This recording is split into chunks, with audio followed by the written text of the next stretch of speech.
How's it going, everyone? This is Adam from Slurve, Ship My Money on DraftKings, and I'll be breaking down today's pitching slate for you for July 7th.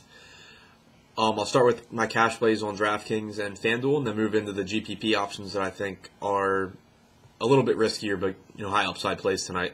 The pitching slate today is pretty ugly. Like, there's some decent pitchers on it, but none of them in great matchups, and so it's a day that I don't know how much cash I'm actually going to play, but if I do play cash on DraftKings, I want Danny Duffy at 9,300 against the Mariners and Jason Hammel at 7,400 against the Braves. Duffy, his price is finally climbing, but he's shown great strikeout stuff all season long.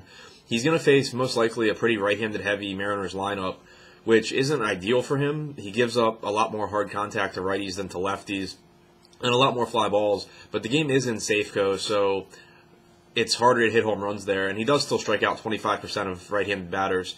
And against left-handed pitching this season, the Mariners have struck out about 21% of the time with a 100 WRC+. So they're not bad against lefties, but they're not great either. And on this slate, I like the combination of strikeouts that Duffy should get, and his price is significantly lower than guys like Rich Hill and Drew Pomeranz.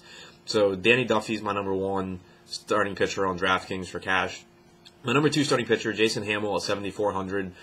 I don't really like targeting the Braves that much anymore. A lot of their terrible numbers are from early in the season when they just didn't hit at all. And they just have a lot of really annoying hitters that put the ball in play. But Hamel's price is pretty low for him at 7,400. It's a spot where I don't expect him to get blown up by the Braves. And so I think that's a pretty fair price to expect him to just, give you a quality start, and you'll still have some money to hopefully pay up at hitter since there's a game at Coors today. On FanDuel, Duffy is my cash pitcher there as well at 8,800.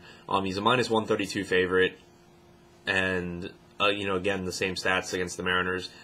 He should get some strikeouts, might give up a couple runs, but the strikeouts will help mitigate that, and hopefully the Mariners or the Royals score some runs to get him a win. In GPPs, on DraftKings, I still like Duffy at 9,300 because of the strikeout upside. Rich Hill at 11,400, I think, is in play. I think he's got the highest upside on the slate if he's going to be allowed to go deep enough into the game. Going against an Astros team that strikes out 24% of the time with an 89 WRC+ against left-handed pitching this season. Justin Verlander at 10,400.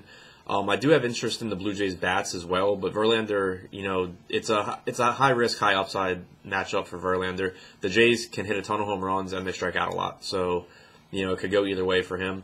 Bauer at 9,900 against the Yankees. He's just a pitcher that his strikeout stuff's been really good this year, and his walks have been down, so I don't worry about him as much against the Yankees as I would in previous seasons. And I just think this is a spot where, since the Yankees don't hit very well, he could definitely go deep into this game and get, a decent amount of strikeouts along the way. Drew Hutchison at 6,500 on DraftKings. He's a guy that I just always like to play when he's pitching, especially at home. And he faces a Tigers team who, kind of like the Blue Jays, they have a lot of power and they strike out a lot against right-handed pitching. Hutchison has a slider that he throws a lot, and the Tigers can tend to struggle with those. So I am interested in Hutchison, especially at 6,500, as a way to fit some Coors Field bats into my lineup without giving up a whole lot of upside at pitcher. Finally, on DraftKings, there's three pitchers that it's not that I like them, they're just priced really, really low. And so if any of the lineups they're facing come out and are weaker than usual, I would be interested in playing them. And those three pitchers are Ivan Nova at 4,600 against the Indians. He strikes out a lot less lefties than righties, which is an issue against the Indians, but he's an extreme ground ball pitcher as well. So at 4,600, it's definitely possible that he, pays off his price by just, going 6 innings and having a pretty good start, even though he doesn't rack up a lot of strikeouts. Chad Bettis at 4,500. He's pitching in Coors, which obviously isn't ideal. He's facing a Phillies team that, outside of a few hitters, doesn't have a lot of power, and he's an extreme ground ball pitcher. So at 4,500, I think it's possible he's worth the risk. And then Tyler Duffy at 5,100 facing Texas. He's a lot better against lefties than righties so far this season. And Texas generally has predominantly lefties in their lineup. And Duffy, again, is another ground ball pitcher. So he's someone that you can expect to not get blown up quite as much as some of these fly ball guys. So out of the three of them, it's not that I'm targeting them, but if any of the lineups they're facing are less than, more watered down than usual, then I think they would be interesting plays that would, let you get all the Coors Field bats. On FanDuel, for me, it's Duffy at 8,800, Verlander at 8,700, and I like the price discount there for Verlander. Bauer again at 9,200, I think is interesting. Duffy at 5,700. Hutchison's price is at 7,800, which I'm not as interested as I am on DraftKings, but I do still think he's in play. It's just a lot harder to play him because you're only $900 less than Verlander and $1,000 less than Duffy.